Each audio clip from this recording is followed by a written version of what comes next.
پڑھا لکھا آدمی ہے، مگر تم نے میرے آقا کی شان میں آج کتنی گستاخی کی ہے، تو یہ شرم نہیں آئی؟ ان کو برا بھلا کہتے ہوئے۔ تو میرے دوستوں اس نے جو جواب دیا وہ سننے کے قابل ہے۔ وہ کہتا ہے کہ میں نے اپنی کتابوں میں ان کی نشانیاں پڑھی تھی اور میں بار بار ان کی مجلس میں آتا تھا، میں نے ہر نشانی کو پورا ہوتے ہوئے دیکھا۔ ایک نشانی یہ بھی لکھی تھی کہ وہ ہمیشہ غصے کے وقت اپنے آپ کو قابو اور کنٹرول میں رکھیں گے۔ یہ نشانی پوری نہیں ہو رہی تھی، غصے کے وقت میں کبھی ان کو دیکھ نہیں پایا تھا، تو میں نے سوچا میں انہیں غصہ دلاؤں۔ عمر تم نے دیکھا کہ میں نے ان کے آبا و اجداد کو برا کہا، ان کو برا کہا، ان کے خاندان کی شان میں گستاخیاں کی، مگر وہ اس غصے کے موقع پر مسکراتے رہے اور انہوں نے غصے کا اظہار نہیں کیا۔ یہ آخری نشانی بھی پوری ہو گئی، عمر گواہ ہے نا، میں کلمہ پڑھ کے اسلام میں داخل ہو جاتا۔ میرے دوستوں اور ساتھیوں، حضرت محمد مصطفیٰ صلی اللہ علیہ وسلم نے قرآن کی اس آیت پر بھی عمل کر کے دکھایا ہے۔ آج تو ہم سمجھتے ہیں کہ ہم بڑے طاقتور ہیں، غصے میں کوئی ہمارے سامنے ٹھہر ہی نہیں سکتا۔ غصے کا اظہار کرنا کمال نہیں ہے، غصے کو قابو میں رکھنا یہ کمال ہے۔ نبی کریم صلی اللہ علیہ وسلم فرماتے ہیں جو غصے کو قابو میں رکھ کے اب اس کڑوے گھونٹ کو پیے گا، اللہ اس کے بدلے میں اسے جنت کی نعمتوں سے مالا مال کرے۔ میں اپنے جوانوں سے کہتا ہوں کہ آج سے طے کرو کہ ہمیشہ ہم غصے کو قابو اور کنٹرول میں رکھیں گے۔ دیکھو ہوتا کیا ہے، ہوتا یہ ہے کہ انسان کو جب غصہ آتا ہے، اگر وہ لیٹا ہوا ہے تو غصہ بڑھتا ہے تو وہ اٹھ کے بیٹھ جاتا ہے، غصہ پھر بڑھتا ہے تو وہ کھڑا ہو جاتا ہے، اور غصہ اور بڑھتا ہے تو دونوں آپس میں گتھم گتھا ہو جاتے ہیں۔ آقا فرماتے ہیں تم غصے کو قابو میں کرنا چاہتے ہو تو آؤ اس کی شکلیں میں تم کو بتاتا ہوں۔ تم کھڑے ہو، تمہیں کسی کو اوپر غصہ آیا تم فوراً بیٹھ جاؤ، اللہ اس کی برکت سے تمہارے غصے کو ٹھنڈا کر دے۔ تم بیٹھے ہوئے ہو، کسی پر غصہ آیا، تم دیکھ رہے ہو، سوچ رہے ہو ابھی غصہ بڑھ سکتا ہے، تم فوراً لیٹ جاؤ، خدا اس کی برکت سے تمہارے غصے کو ٹھنڈا کر دے۔ آقا فرماتے ہیں کہ غصہ شیطان دلاتا ہے تاکہ انسان زبان سے، ہاتھ سے، اپنے عمل سے الٹے سیدھے کام کرنے میں مصروف ہو جائے۔ اس لیے جیسے ہی غصے کا اندیشہ ہو تمہیں فوراً پڑھو اعوذ باللہ من الشیطان الرجیم، اللہ اس کی برکت سے تمہارے غصے کو ٹھنڈا کر دے۔ میرے دوستوں اور ساتھیوں، غصہ ٹھنڈا ہوگا تو انسان بہت سے اہم اور پریشان کن مسئلوں میں بھی صحیح فیصلہ کرنے کے قابل اپنے آپ کو بنا لے گا، اور اگر غصے میں آؤٹ آف کنٹرول ہوگا تو معاملات بنیں گے نہیں، بگڑیں گے، مستقبل میں پریشانیاں اس کا استقبال کریں گی۔ اللہ ہم سب کو غصے کی آفتوں سے بچنے کی توفیق عطا فرمائے۔ الذين ينفقون في السراء والضراء والكاظمين الغيظ، اللہ کہتا ہے کہ اگر تم متقیوں کی فہرست میں اپنے نام کو شامل کرنا چاہتے ہو تو اپنے اندر 4 خوبیاں پیدا کرو۔ سب سے پہلی خوبی یہ کہ خدا نے جو کچھ تم کو دیا ہے اس میں سے تھوڑا بہت اس کی راہ میں خرچ کرتے رہا کرو۔ خرچ کرتے وقت نہ سامنے والے کو تکلیف دو، نہ کبھی اس کے اوپر احسان جتاؤ۔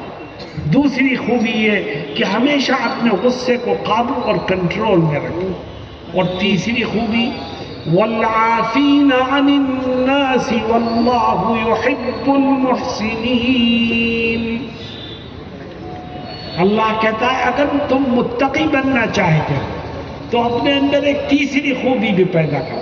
نماز، روزہ، حج، زکوٰۃ تو کرتے رہو، لیکن ایک خوبی اور پیدا کرو۔ اے اللہ وہ کیا ہے؟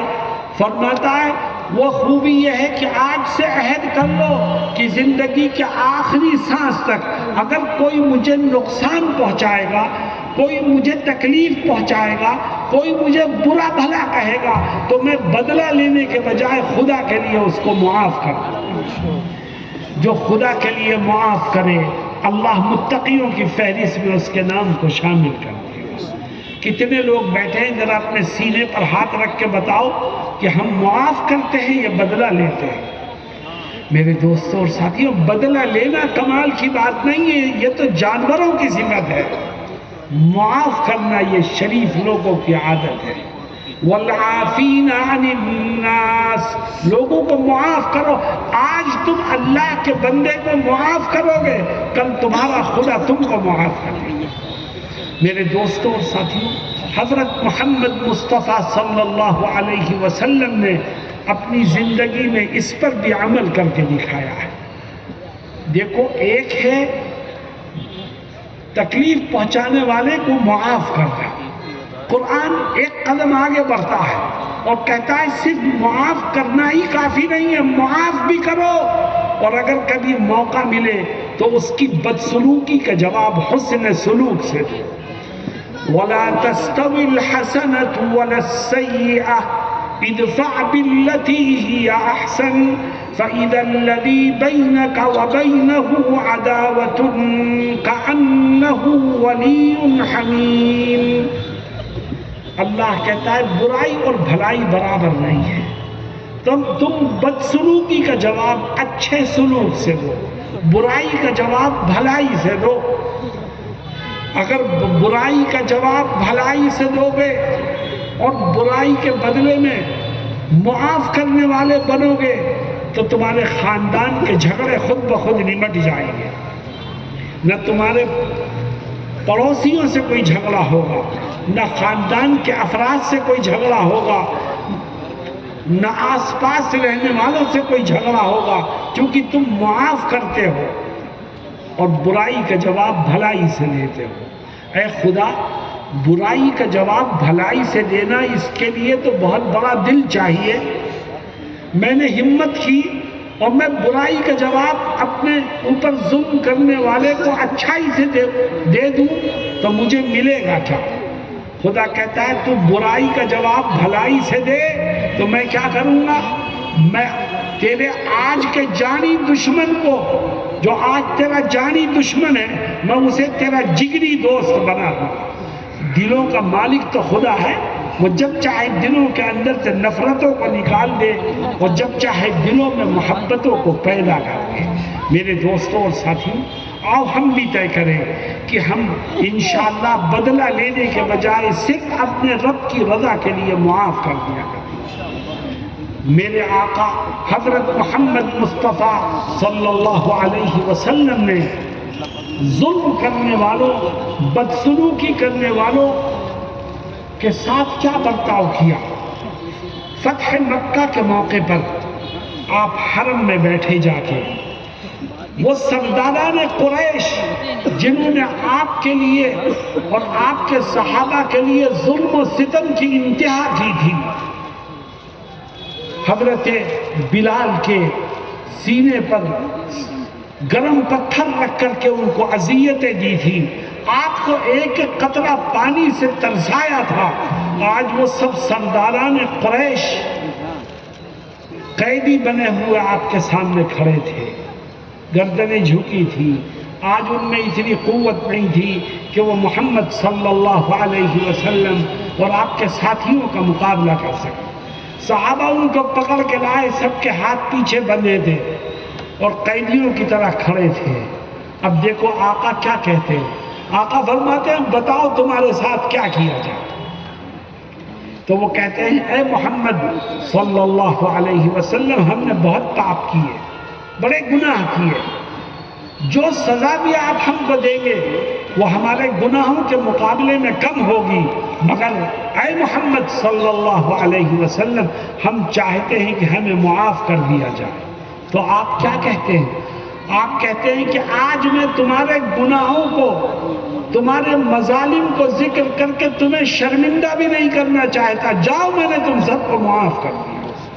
والعافین عن الناس، سارے مکے میں اور مکے کہ ارد گرد کی بستیوں میں اور پورے عرب میں یہ آواز پہنچی کہ محمد صلی اللہ علیہ وسلم نے اپنے دشمنوں کو معاف کر دیا۔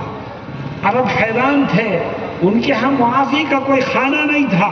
جب عربوں نے یہ سنا کہ آپ نے معاف کر دیا تو وہ دوڑ پڑے اور ہر ایک دوسرے سے یہ کہتا تھا کہ جو اپنے دشمنوں کو معاف کر دے وہ اس قابل ہے کہ اس کے دین کو قبول کر لیا جائے۔ اشہد ان لا الہ الا اللہ واشہد ان محمدا عبدہ ورسولہ۔ قرآن کریم میں اللہ رب العزت اس کو ذکر فرماتا ہے اور کیا کہتا ہے؟ اذا جاء نصر اللہ والفتح ورأیت الناس يدخلون فی دین اللہ افواجا۔ جب فتح مکہ ہو گیا اور اللہ کی مدد سے مکہ آپ کے زیر تسلط آ گیا تو فوج در فوج لوگ اسلام میں داخل ہونے لگے۔ میرے دوستوں اور ساتھیوں، آج ہمارا حال کیا ہے؟ ہم اپنی بیویوں کو معاف کرنے کو تیار نہیں، ہم اپنے بھائیوں کو معاف کرنے کو تیار نہیں، ہم اپنی بہنوں کو معاف کرنے کو تیار نہیں، ہم خونی رشتوں کو توڑ دیتے ہیں مگر معاف کرنے کو تیار نہیں۔ بتاؤ یہ بات سچ ہے کہ نہیں ہے؟ جتنے لوگ یہاں بیٹھے ہیں، اگر کسی کا تعلق اپنی بہن سے، بھائی سے، چچا سے، چچادار بھائیوں سے، خالہ سے، ماموں سے ٹوٹا ہے تو آج عہد کر کے اٹھیں کہ میں صبح کا سورج نکلنے سے پہلے اپنے رشتوں کو جوڑوں گا، ان کو معاف کروں گا اور اپنے تعلقات کو ان سے بنانے کی کوشش کروں گا۔ کوشش کرو گے؟ میرے دوستوں اور ساتھیوں، میں کلکتے میں ایک مرتبہ بیان کر رہا تھا اور بیان چل رہا تھا رشتہ داروں کے حقوق پر، اور رشتہ داروں میں سب سے پہلا نام آتا ہے ماں باپ کا۔ میری کرسی کے سامنے ایک نوجوان بیٹھا تھا، پورا بیان اس نے سنا، عشاء کے بعد کا بیان تھا، اٹھ کے چلا گیا، میں بھی اپنے قیام گاہ پہ چلا گیا۔ میں فجر میں